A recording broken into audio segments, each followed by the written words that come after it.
It was a dark June night in 1995, and the clock on the wall read 3:45 a.m. The town slept in silence, but inside a modest home, a 34-year-old mother and her 11-year-old daughter, Lacey, had vanished. The family was desperate, calling relatives and friends, trying to find out where they could be. The phone rang incessantly, but there was no news. Anxiety grew like a storm, and fear gripped everyone's hearts. Meanwhile, in the shadows of the town, a dangerous serial killer was on the loose, living on the fringes of society. He had escaped captivity and was determined to continue his reign of terror. Unbeknownst to the family, their lives were about to intersect with this monster.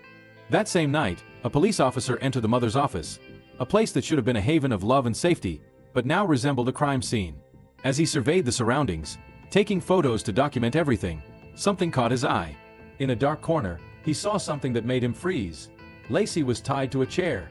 Her head was down, motionless, and his heart pounded as he saw the look of fear and confusion on the girl's face. But, as the officer prepared to take another picture, something surprising happened. When I started to take pictures, she turned her head and looked at me. It was like watching someone come back to life, the officer recounted, his voice still filled with emotion. Lacey's expression, which had been lost and frightened, now lit up with a glimmer of hope. Lacey, regaining consciousness from her nightmare, remembered the crucial moment. I woke up. I heard a noise and thought, is someone taking pictures? Then I looked over and heard a man say, she's alive. That phrase echoed in the hall like a victory cry, a promise that her struggle had not been in vain. As the team of officers worked frantically to unravel the mystery and locate Lacey's mother, the heart of the town pulsed with a mixture of fear and hope. The news that the little girl was alive spread quickly, bringing relief and determination to the community. The mystery surrounding what had happened to Lacey and her mother would unfold like a complicated puzzle, full of secrets and challenges. There would be many unanswered questions, and each new clue would reveal a little more about the horror they had faced. The town, once peacefully asleep, was now awakening to a terrifying reality. But one thing was certain: the little girl in the photo, who had faced the impossible, had been found alive. She would become a symbol of hope and strength for everyone, proving that even in the darkest hours, the light of courage can shine brightly. Lacey's story is just beginning, and it promises intense emotions. Can you imagine what this brave little girl faced on that terrifying night? And what happened to her mother? Don't miss a single moment of this plot filled with suspense and courage. Stay with us until the end to discover the secrets that will leave you breathless. Your opinion matters, so as you watch, share your theories and reactions in the comments. The year was 1995, and in a small town called Bald Knob, Arkansas, 11-year-old Lacey Phillips lived in a house filled with love and joy. Her home was like a fairy tale cottage, where laughter and play echoed through the halls. Lacey lived with her mother, Mary, who always had a smile on her face and a special warmth in her heart, her father, James, a kind man who loved to tell stories, and her two older siblings, 14-year-old Jessie, always the protector, and 17-year-old Darla, a young woman with big dreams and adventures on her mind. On a beautiful sunny day, June 6th, the world seemed perfect. Lacey was enjoying her summer vacation, taking advantage of every free moment to play in the backyard and create new adventures. The flowers were in bloom, and the smell of the warm sun in the air made her heart beat faster with happiness. Meanwhile, her sister Darla was in charge of looking after her, and together they laughed and made plans for what they would do that afternoon. But there was a small cloud in the fun. At 4 p.m., Lacey had a dentist appointment. She was a little nervous, but she knew everything would be all right. Darla, always thoughtful, decided to take Lacey to her mother's work, which was an office where they helped people with their taxes. The office was a familiar and welcoming place, full of papers and laughter, where people gathered to resolve their tax issues. When we entered the office, everything seemed calm. The sun streamed through the windows, illuminating the faces of the people working there. We were talking and laughing, as always, talking about what we would do after the appointment, Lacey recalled, her eyes shining with joy. The atmosphere was welcoming, and the sound of typewriters and cheerful conversations created a comforting symphony. Then, her mother appeared, with that warm smile that Lacey adored. "Hi, honey," Mary said, opening her arms for a tight hug. Lacey felt that comfort that only a mother can offer. It was as if everything was right in the world. "I'm going to give you a goodbye kiss before you go to the dentist," Mary said, leaning down to Lacey. "I love you, don't forget." "I love you too, Mom," Lacey replied with a wide smile on her face. It was a simple moment, but full of affection, typical of a close-knit family, and she knew she was lucky to have a family that loved her so much. As Lacey and Darla left the office, Lacey couldn't help but wonder what the rest of the day would be like. Would it be an adventure, with the promise of ice cream after the appointment, or maybe a visit to the playground with Jessie? It was a normal day, But in the mind of an 11-year-old girl, each day brought the chance for something magical to happen. And so, with a heart full of hope and the love of her family accompanying her, Lacey was ready to face whatever came next. Darla was beaming with happiness. It was a special night, as she was going to spend the night at her best friend's house, and that was like a big event for a 17-year-old. They planned to have a movie marathon, eat popcorn, and stay up late, laughing and telling funny stories. Before leaving, Darla said goodbye to her mother with a tight hug and a smile. "I love you, see you later," she said, but little did she know those would be words that would echo in her mind forever. Meanwhile, inside the Phillips family home, the atmosphere was quite different. James, Lacey's father, was sitting in the living room with his son Jesse, who had just returned from soccer practice. The smell of freshly cut grass was still on his shirt, but there was something in the air that didn't smell right. He and Jesse were watching television, but their minds were far from the screen. Worry began to grow in their hearts when they noticed that Lacey and Mary hadn't returned from the dentist appointment. Mary was always punctual, and if by chance she was late, she always made a point of sending a message or calling. "Strange, isn't it?" Jesse commented, frowning as he looked at the clock on the wall. "It's been a long time since the appointment." James nodded, feeling the adrenaline rush. He could sense that something wasn't right.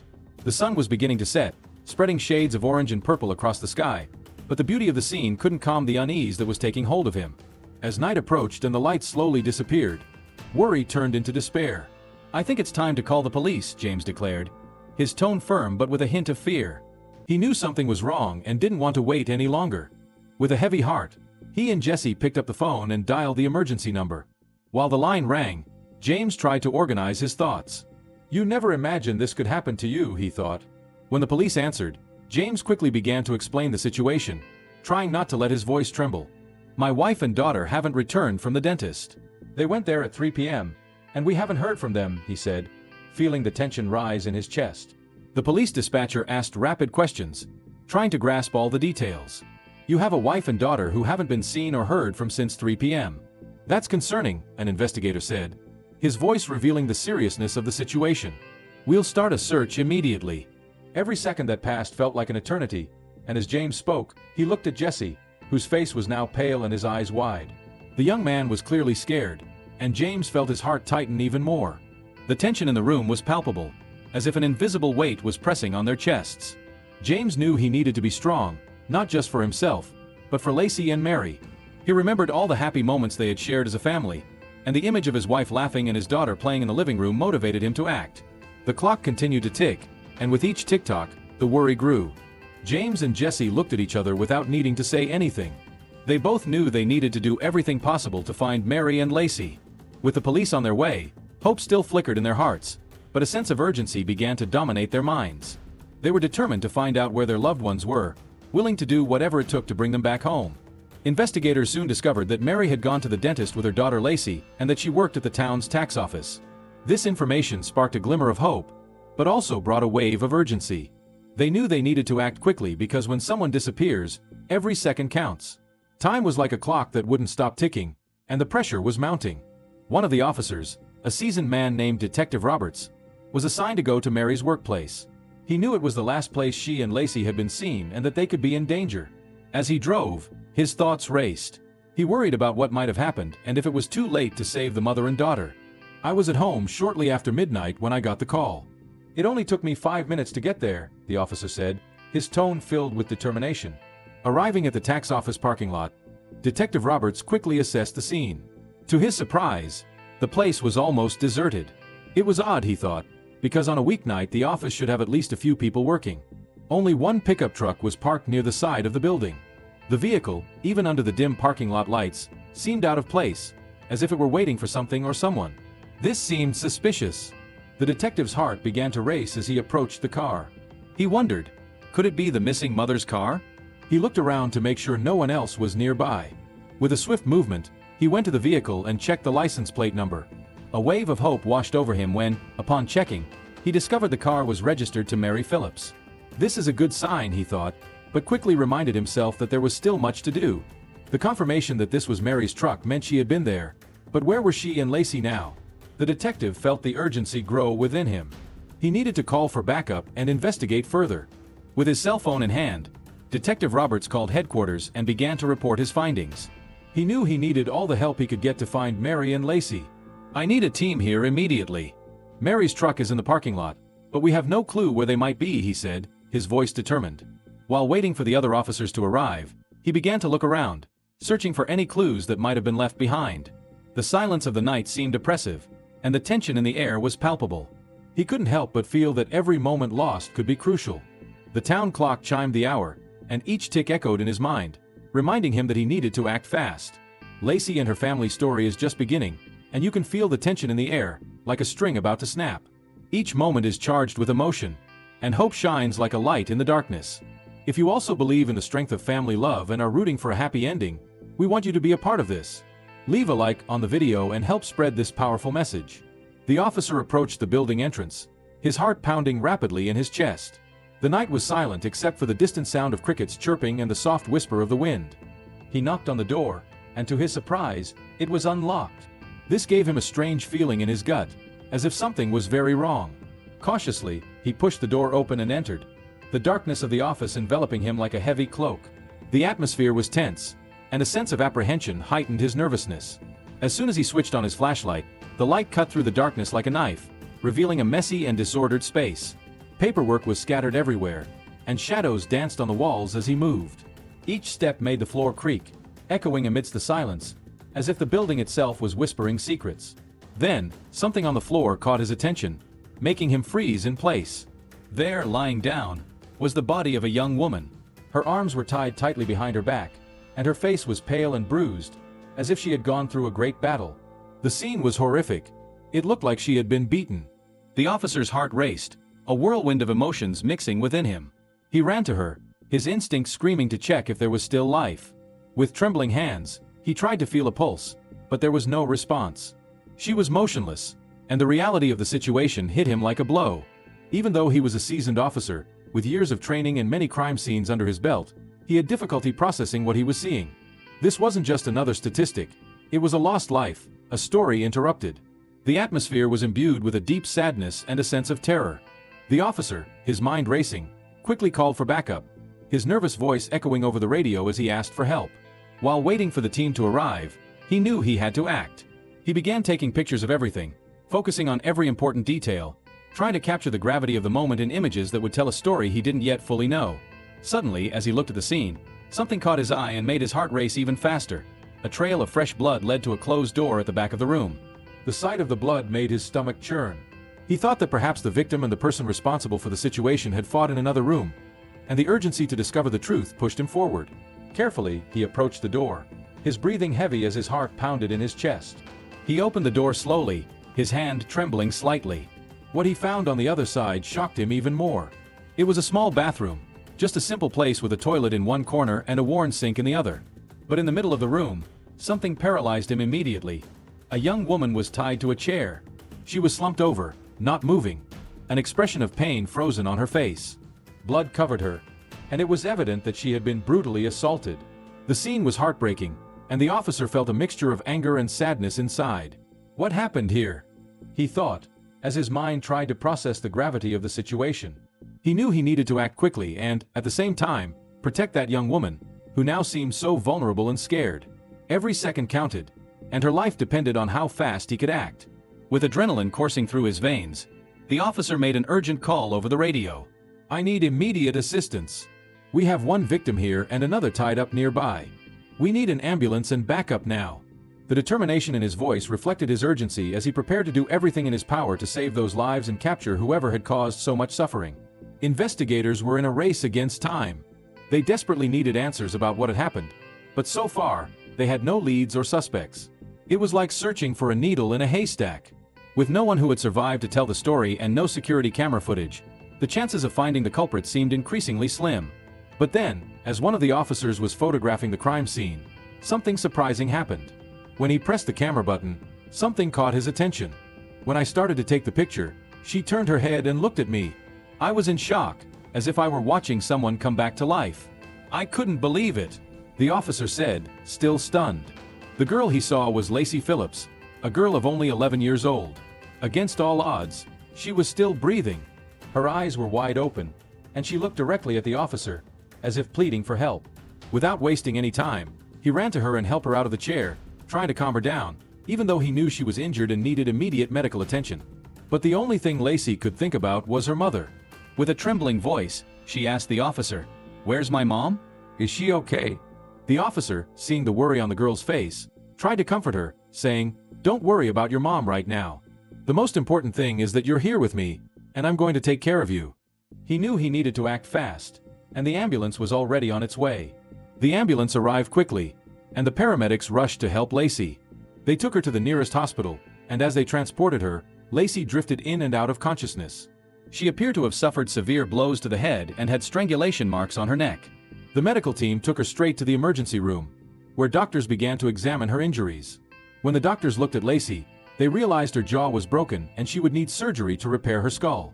Meanwhile, at the hospital, her father, James, was in shock. Just 15 hours earlier, everything was normal. He had spent the day with his wife and children, and now his wife was missing, and doctors didn't even know if Lacey would survive. The situation seemed very grim, and investigators were struggling to find clues as to who could have done this. The only hope of uncovering the truth lay in Lacey's memories. If she woke up and could recount what happened, maybe the police could find the culprit. After hours of waiting, Lacey finally stabilized, and the police team was able to enter her hospital room. They brought a recorder to document her story, hoping she would remember some important details. It was June 7th, and on that day, the truth of what had really happened began to be revealed, bringing a light of hope amidst the chaos. When I woke up, I was at Children's Hospital, in the ICU.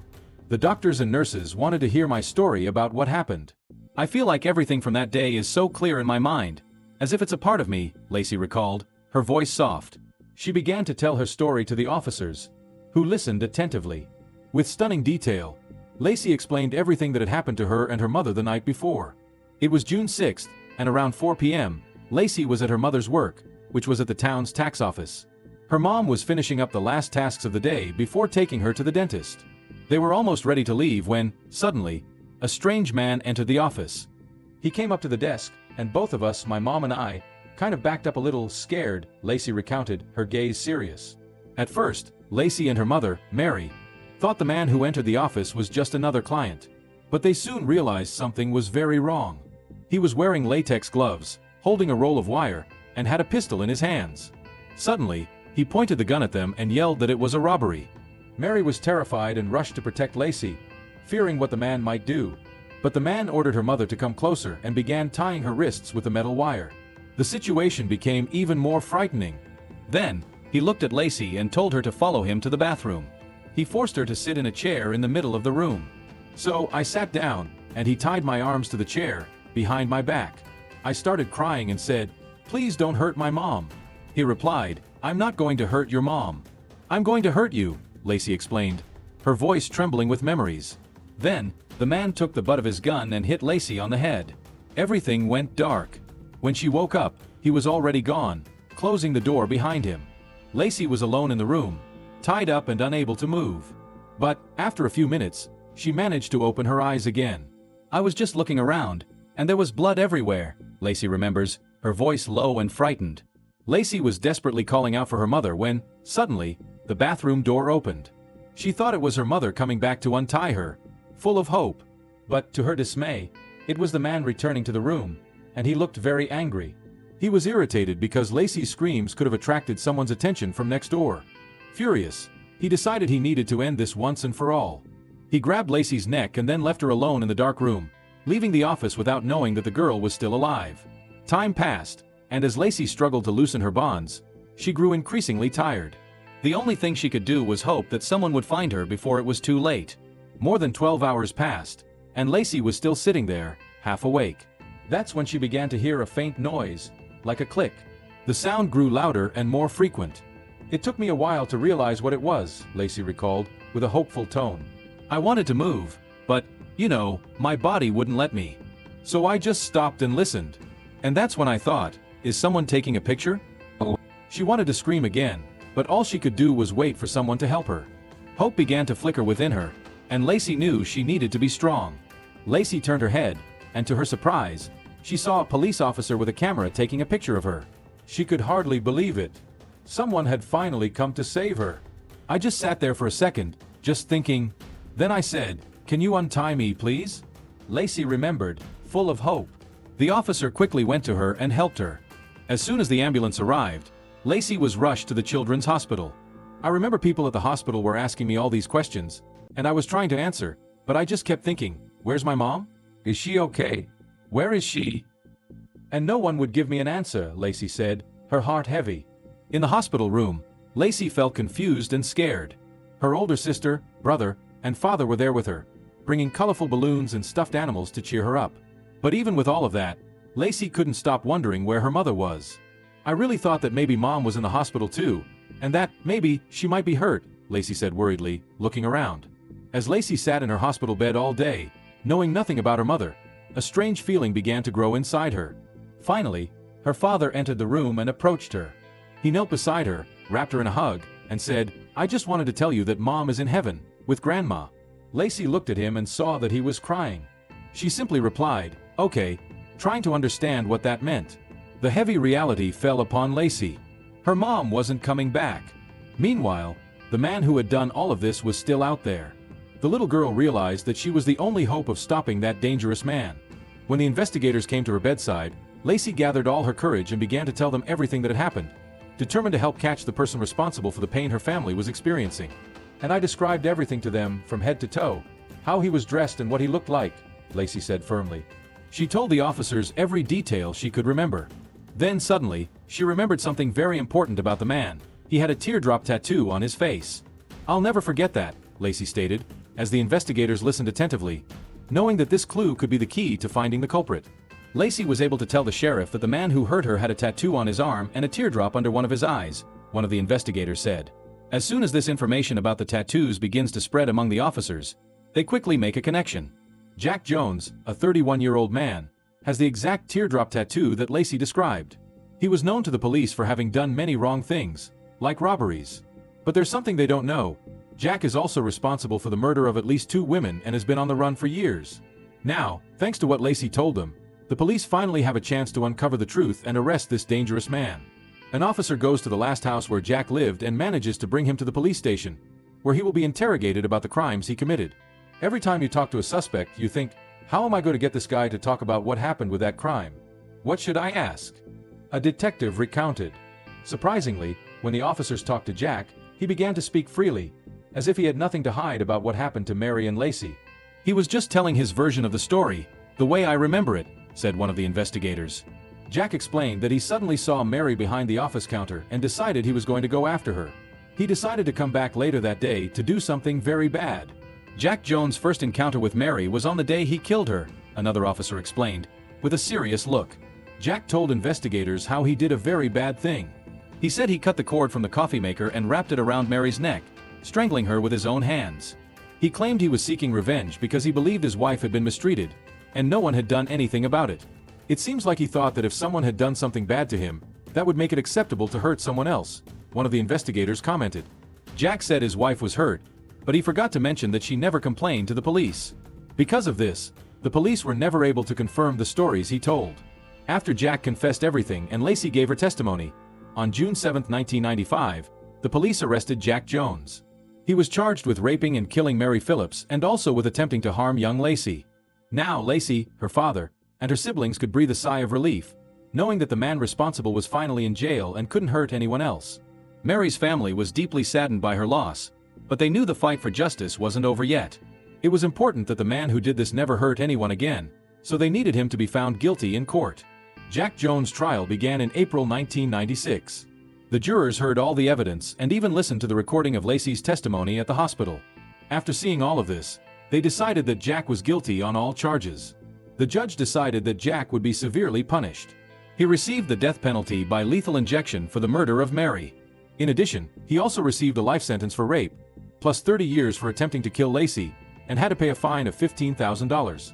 While in prison, Jack confessed to killing other young women as well. He talked about 32-year-old Lorraine Barrett, whom he assaulted and strangled to death in 1991.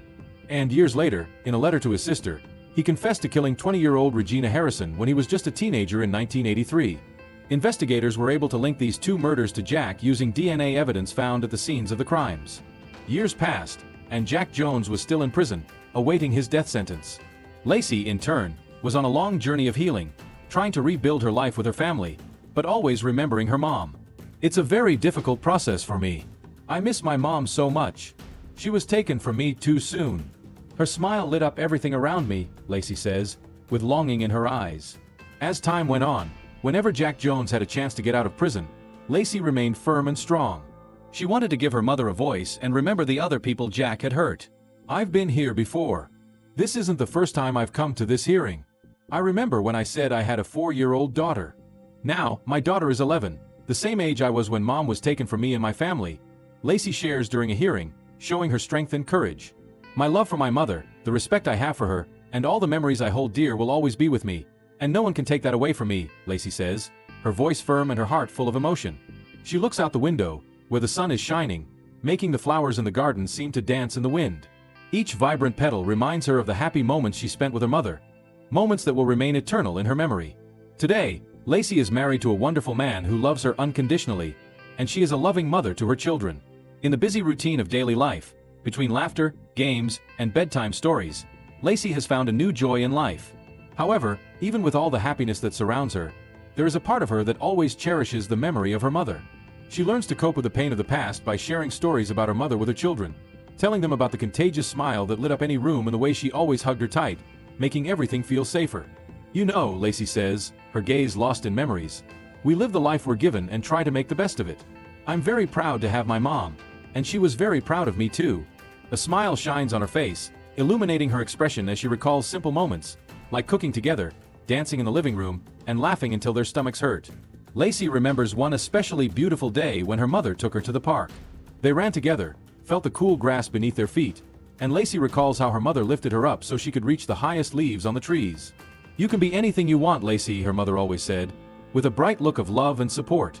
Those words echoed in her mind whenever she faced challenges, like a mantra that helped her keep going.